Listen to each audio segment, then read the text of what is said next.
Sindhraj TV ॾिसंदड़ समूरनि नाज़रीन खे सलाम हक़ मौजूद। नाज़रीन, अॼु सिंधराज टीवीअ में पाण सिंधी समाज जे हिकु अहिड़े पासे ते ॻाल्हाईंदासीं जेको हर माण्हूअ जी ज़िंदगी जो लाज़मी हिसो बणियल आहे, पर ख़ासि तौर ते जेको पीड़ियल तबिको आहे उन जी ज़िंदगी जे लाइ तो अज़ाब बणियल आहे।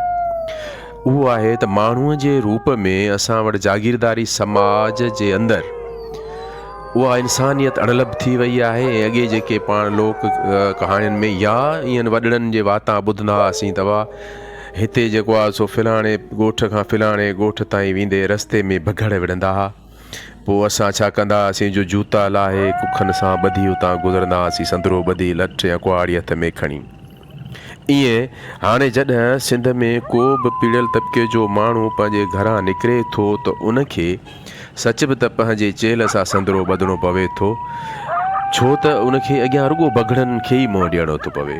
पोइ उहे सरकारी ऑफिसूं हुजनि, इस्पतालूं हुजनि, पार्लियामेंट हाउस हुजनि, जेॾां बि हू वेंदो, नंढड़े नंढड़े नाकनि ते बीठल इहे पुलिस वारा हुजनि, जिते बि हू वञे थो त रियासत जे चहिरे जी सूरत जेको बि माण्हू आहे कारींदो आहे उन मां अक्सर इंसानियत ॻोल्हणी पवे थी, पर लभे नथी। के कणा चङा बि हूंदा, हमदर्द बि हूंदा माण्हूअ जा, पर आम तौर ते अक्सरियत 99% जेका तजुर्बो ॿुधाए थो तंहिंमें इहो ई आहे त उहे भगड़नि जो रूप धारे चुका आहिनि। बिल्कुलु ईअं जीअं वॾड़ा चवंदा त असांखे कुखनि सां संदरो ॿधणो पवंदो, तीअं अॼु जे सिंध जे नौजवान खे हाणे पंहिंजे चेलुनि सां छिके उहे संदरा ॿधणा पवंदा ऐं हिन मुआशिरे में इन्हनि भगड़नि सां झेड़णो पवंदो। कानून ऐं आइन तहत जेके बि असांजा हिकु पुरअमन शहरी तौरु असांजा हक़ आहिनि उन्हनि जे लाइ पुरअमन जदोजहद वसीले असांखे इन्हनि भगड़नि खे शिकस्त ॾियणी ई पवंदी, छो त इन्हनि खां सवाइ ॿियो असांजो को बि हाणे इन जदोजहद खां सवाइ असांजो को बि रस्तो न आहे। हर ॾींहुं वधंदड़ गुरबत, ही बेरोज़गारी, ही बदअमनी सिंध खे उन अहिड़ी इंतिहा ते हाणे बीहारियो आहे जिते ज़िंदगी त हाणे नज़र ई नथी अचे। रुॻो मायूसी ई मायूसी आहे, रुॻो नाउमीदी आहे, रुॻो निराशाई आहे, हिक ॿिए ते शक आहिनि, हिक ॿिए ख़िलाफ़ु नफ़रतूं आहिनि, हिक ॿिए ख़िलाफ़ु साज़िशुनि जो हिकिड़ो अहिड़ो ॼार नज़र अचे थो जंहिंमां को बि आजो नज़र अचे। आख़िर ईअं छो आहे? इहो सभु इन्हनि भगड़नि जे करे आहे, छाकाणि त इन्हनि भगड़नि हिन मुआशिरे खे हिकिड़ी अहिड़ी त शिकिल ॾेई छॾी आहे जंहिंमें हर तरफ़ रुॻो मफ़ादनि जी जंग आहे। हर को इहो ई थो चए त आउं वधि मां वधि केतिरो जेको आहे सो मेड़े सघां, ऐं उन मेड़ा में इंसानियत तमामु घणो पोइ ते किथे रहिजी वई आहे।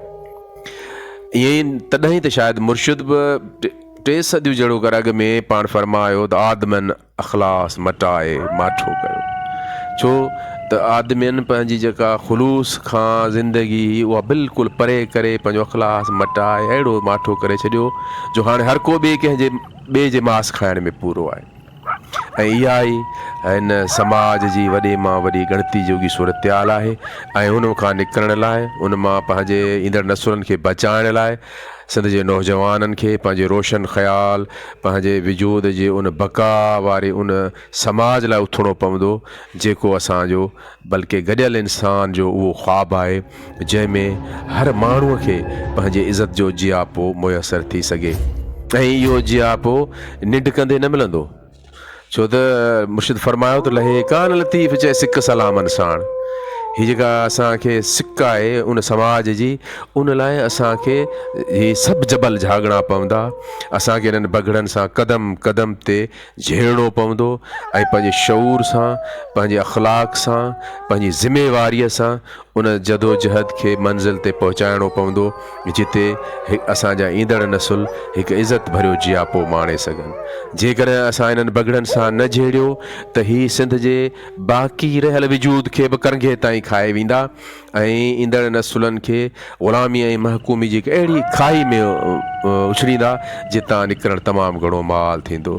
तंहिंजे करे उथो, जदोजहद कयो, हक़ मौजूद।